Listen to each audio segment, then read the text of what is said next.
Hello my dear students, इस video में आज हम सीखेंगे application for job. 12th class के सिलेबस में जो राइटिंग स्किल्स में एप्लीकेशन फॉर जॉब एक बहुत ही इम्पॉर्टेंट टॉपिक है और ये 5 मार्क्स का आता है। तो एप्लीकेशन जो जॉब के लिए है वो उसमें 2 इम्पॉर्टेंट पार्ट होते हैं इसके। एक तो फॉर्मेट जिसमें आप एप्लीकेशन लिखते हैं और दूसरा उसके साथ एक एनक्लोजर होता है रिज्यूमे, जिसमें आप अपना पूरा डिटेल्स जो है आपको देनी होती हैं जब आप जॉब के लिए अप्लाई करते हैं। और साथ ही जब आप जॉब के लिए अप्लाई करते हैं तो जनरली हम एडवर्टीज़मेंट देखते हैं कि जॉब के लिए कहीं आपने कोई एडवर्टीज़मेंट देखा है और उसके रेफरेंस में आपको जो है वो अप्लाई करना होता है। तो अब आप देखिए, सबसे पहले मैं आपको फॉर्मेट बताती हूँ और फिर हम एक एग्जाम्पल की हेल्प से भी दोबारा से फॉर्मेट सीखेंगे और रिज्यूमे बनाना भी सीखेंगे। तो आप यहाँ देखिए, सबसे पहले जब भी हम रिज्यूमे बनाते हैं, फॉर्मेट क्या होता है, सबसे ऊपर सेंडर्स एड्रेस। हमेशा ही जैसे आप 10th क्लास में भी लेटर्स सीखते आए हैं तो सबसे ऊपर क्या लिखा जाता है, सेंडर्स एड्रेस। उसके बाद डेट का तरीका यही होता है, जो भी डेट है, जो मंथ है उसके फर्स्ट 3 लेटर्स और उसके बाद ईयर। तो उसके बाद आ जाता है डेट। फिर जिसको आप रिसीवर्स एड्रेस, जिसको आप लेटर लिख रहे हैं, द मैनेजर, उसकी कंपनीज नेम, उसकी कंपनी का नाम और उसका एड्रेस। उसके बाद आता है subject application for the post of dash. यहाँ पे आप लिखेंगे कि कौन सी जॉब के लिए आप अप्लाई कर रहे हैं, कौन सी पोस्ट के लिए आप अप्लाई कर रहे हैं। उसके बाद आता है आपका सैल्यूटेशन, सर या मैडम से आप शुरू करेंगे लेटर। फिर आ जाता है आपका body of the letter. Body of the letter में ये जो मैं दे रही हूँ बहुत ही सिंपल और ईजीएस्ट वे है, ये मिनिमम है, इतना आपको आना ही चाहिए, इतना आप सीख लीजिए। With reference to your advertisement in the dash, यहाँ पे न्यूज़पेपर का नाम, डेट, उस डेट जो एप्लीकेशन की डेट है, एडवर्टीजमेंट की डेट है वो। I would like to extend my application for the post of, जिस पोस्ट के लिए अप्लाई कर रहे हैं वो यहाँ पर आप लिखेंगे। तो ये एक तरह से पूरा फॉर्मेट है, बहुत ही ईजी है और इसको आप फॉलो करिए, बहुत आराम से आप ये क्वेश्चन कर पाएंगे और फुल मार्क्स स्कोर कर पाएंगे। अब इसके बाद नेक्स्ट देखिए, फिर उसके बाद आता है सेकंड पैराग्राफ। जो बॉडी ऑफ द लेटर है उसमें 3 पैराग्राफ्स आने चाहिए। तो फर्स्ट पैराग्राफ में आपने ये देखा कि किस तरह से आपने शुरुआत की लेटर को, कि आपको वो बताना है कि एडवर्टीज़मेंट कहाँ देखा, कौन सी डेट को देखा और किस जॉब में आप अप्लाई करना चाहते हैं। उसके बाद आता है सेकंड पैरा कि डिटेल्स ऑफ एक्सपीरियंस। इसमें आपको देना होता है कि आपके एक्सपीरियंस कितना टाइम का है। Why should they hire you, आपको अपना रीज़न बताना है और वो ये रीज़न बहुत सही होना चाहिए कि आखिर वो आपको क्यों हायर करे, आपकी स्ट्रेंथ्स क्या है, आप में क्या खास चीज़ है। वाई आर यू अप्लाइंग, और आप अप्लाई क्यों करना चाहते हैं। तो सेकंड पैराग्राफ में ये 4 चीज़ें में से आपको कम से कम 2 पॉइंट्स ज़रूर कवर करने हैं। एक तो जो ये स्ट्रेंथ्स क्या है और आपके जो एक्सपीरियंस है, सभी इम्पॉर्टेंट है। तो वाई आर यू अप्लाइंग, तो इसको आपको थोड़ा सा ध्यान से लिखना है। उसके बाद third para is the conclusion. उसके बाद थैंकिंग यू, योर सिंसियरली, आप यहाँ पे अपना नाम लिखेंगे। और एनक्लोजर्स इफ़ एनी, एनक्लोजर्स क्या होते हैं, जैसे आपका रिज्यूमे होता है, बहुत इंपॉर्टेंट है। जब आप अप्लाई कर रहे हैं जॉब के लिए तो रिज्यूमे देना बहुत ज़रूरी होता है। तो उसका भी मैं फॉर्मेट आपको बताऊंगी। सबसे पहले हम इसका लेटर का फॉर्मेट एक एग्जाम्पल से सीखते हैं। You are सुधा/सुधीर, resident of A7 Shanti park. आपका एड्रेस दिया गया है, sender's address. You read the following advertisement in a newspaper, आपने ये एडवर्टीजमेंट पढ़ा, ये एडवर्टीजमेंट आपको दिया जाएगा। आपने एडवर्टीजमेंट 11th क्लास में भी पढ़े हैं तो आपको पता है क्या कैसे लिखा होता है। सिचुएशन वैकेंट, वांटेड से शुरू होता है, wanted a young and experienced graduate with fluency in English and knowledge of a foreign language. English तो आनी ही चाहिए, साथ में एक फॉरेन लैंग्वेज की ज़रूरी है क्योंकि जॉब ही उसके लिए है। To work as a translator of books, आपको बुक्स की ट्रांसलेशन के लिए जो है वो जॉब के लिए अप्लाई करना है। तो in a leading publishing house in Delhi.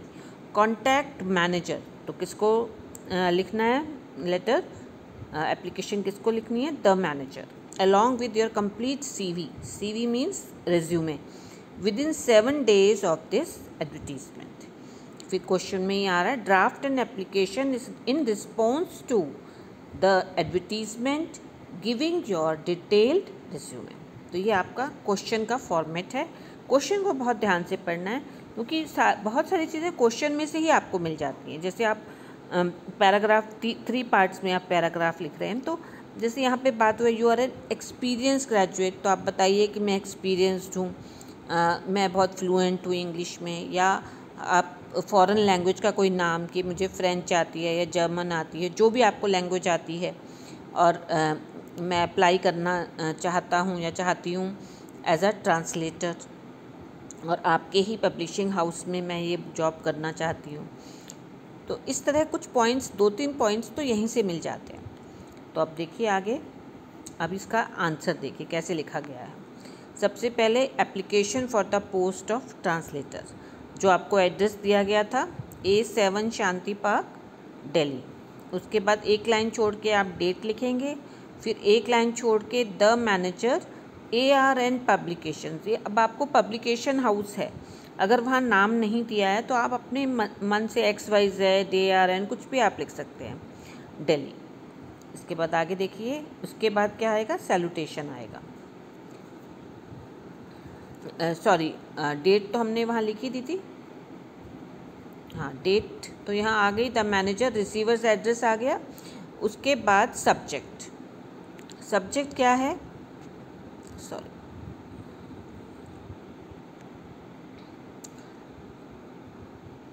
Then subject क्या है, अप्लाइंग फॉर ट्रांसलेटर जॉब। तो डियर सर, ये डेट यहाँ नहीं आएगी, डेट पहले आ चुकी है, सॉरी। तो आपने ये देखा कि यहाँ पर हमने एड्रेस लिख दिया, फिर डेट आ गई, sender's address, receiver's address, date, फिर रिसीवर्स एड्रेस। उसके बाद जो है आप यहाँ पर ये डेट जो है वो नहीं लिखेंगे, सीधा subject, applying for translator job. Dear sir, I am applying for the translator job you advertised in the Hindustan Times on 15 July. तो आपने डेट बता दी, न्यूज़पेपर का नाम बता दिया, आई हैव, और जो जॉब, क्या जॉब आपका, ट्रांसलेटर का जॉब आप अप्लाई करना चाह रहे हैं। I have the needed skills, मेरे अंदर ज़रूरी सभी स्किल्स हैं और एक्सपीरियंस है। I want to work in your publishing company to use my skills well, मैं चाहती हूँ कि मैं अपनी स्किल्स को सही जगह पर इस्तेमाल करूँ, इसलिए आपकी कंपनी में मैं ये जॉब अप्लाई करना चाहती हूँ। ये सेकंड पैराग्राफ हो गया। उसके बाद please call me for an interview, conclusion है ये कि प्लीज़ मुझे इंटरव्यू के लिए बुलाइए, when ever it suits you, I can join after 1 month if selected, I am also sending my resume.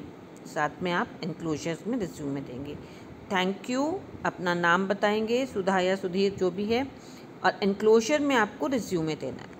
तो अब रिज्यूमे बनाने का क्या तरीका है वो देखिए। रिज्यूमे, सबसे पहले आपका name, date of birth, gender, guardian's name, कोई फादर्स नेम या अगर कोई गार्डियन है तो गार्डियंस नेम, आपका ईमेल आईडी, आपका फ़ोन नंबर, एक्सपेक्टेड सैलरी, आप कितनी सैलरी एक्सपेक्ट कर रहे हैं। तो ज़रूरी नहीं है कि आप इसमें लिखें ही, उसमें आप लिख सकते हैं नेगोशिएबल।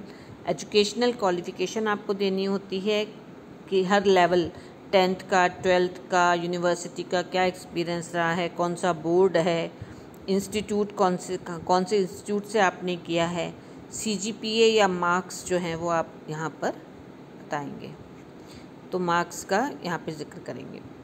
तो ये एक टेबल के फॉर्म में आपको ये देना है एजुकेशनल क्वालिफ़िकेशन, उसके बाद एक्सपीरियंस बताएंगे और फिर उसके बाद रेफरेंसेस कि आप किसी के रेफरेंस से आए हैं तो आपको यहाँ पर मेंशन करना है।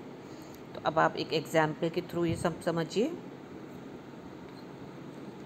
ये देखिए यहाँ पे वो उसी क्वेश्चन में यहाँ पर आपका रिज्यूमे भी दिया गया है। सबसे ऊपर आपने नाम लिखा, नेम, एज, एड्रेस, फिर हॉबीज़ भी आप कई बार मेंशन कर देते हैं, कौन कौन सी हॉबीज़ हैं आपकी। लैंग्वेजेस आपको यहाँ पर, क्योंकि ये लैंग्वेज के लिए है, ट्रांसलेटर की जॉब है, तो आपको लैंग्वेजेस लिखना बहुत ज़रूरी है कि कौन सी लैंग्वेजेस आप जानते हैं। नेशनैलिटी क्या है आपकी। फिर एजुकेशनल क्वालिफ़िकेशन में 10th 12th BCom MCom इस तरह से आपको बनाना है रिज्यूमे, इसके मार्क्स होते हैं। तो फिर उसके बाद नीचे प्रोफेशनल क्वालिफ़िकेशन, आपकी प्रोफेशनल क्वालिफ़िकेशन क्या है। Diploma in computers from Aptech with first division. तो आप ये देख सकते हैं कि आपको ये कि आपने एक्स्ट्रा कुछ क्वालिफ़िकेशन ले रखे हैं, तो आपने कंप्यूटर्स का भी बहुत आपको नॉलेज है कि आपने फर्स्ट डिवीज़न में डिप्लोमा इन कंप्यूटर्स भी किया हुआ है, क्योंकि आज की डेट में कंप्यूटर की नॉलेज होना सबसे इम्पॉर्टेंट है। फिर है डिप्लोमा इन फ्रेंच। ये ऊपर वाली तो आपकी रेगुलर वो हो गई क्वालिफ़िकेशन, और एक्स्ट्रा जो है प्रोफेशनल क्वालिफ़िकेशन जो है, अगर आप टीचर के लिए अप्लाई करें तो बीएड का बताना बहुत ज़रूरी है। फिर experience, worked as a receptionist with ABC group of companies for 2 years, कि आपने कुछ टाइम के लिए जो है एज अ रिसेप्शनिस्ट काम किया हुआ है। तो आई होप कि आपको ये समझ आ गया होगा, और इसको हमने बहुत ही शॉर्ट में इसको हम सीख रहे हैं, और इसकी प्रैक्टिस करिए। और नए क्वेश्चंस के साथ सैम्पल पेपर्स में क्वेश्चन होते हैं, या आपके सपोर्ट मटेरियल में जो क्वेश्चंस हैं उनकी हेल्प से आप और ज़्यादा नए एग्जाम्पल्स इसकी प्रैक्टिस करिए। तो आई होप कि आपको अच्छी तरह समझ में आ गया होगा, और आपको फुल मार्क्स मिलेंगे अगर आप ये फॉर्मेट फॉलो करते हैं। और अगर आपको ये पसंद आया है तो आप प्लीज़ कमेंट ज़रूर करिए, क्योंकि कमेंट करने से मुझे भी मोटिवेशन मिलता है, और मैं और बेटर वीडियोस भी बना सकती हूँ। तो प्लीज़ कमेंट ज़रूर करिए, और जिन्होंने सब्सक्राइब नहीं किया वो चैनल सब्सक्राइब करिए। Thank you.